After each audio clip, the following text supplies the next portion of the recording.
How to delete price alert on IG trading. Hi everyone, welcome back to another video from Trading for Beginners. In this video, we will be learning how to delete your price alert on IG trading quick and easy.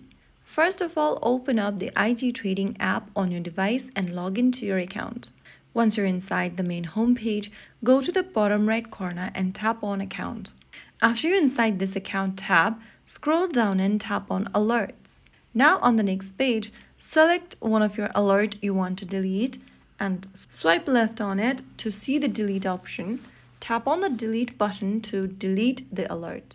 Now you have successfully deleted or removed your price alert from IG trading. Now you won't receive notifications from it anymore. If you found the video helpful, don't forget to like, share and subscribe to our channel.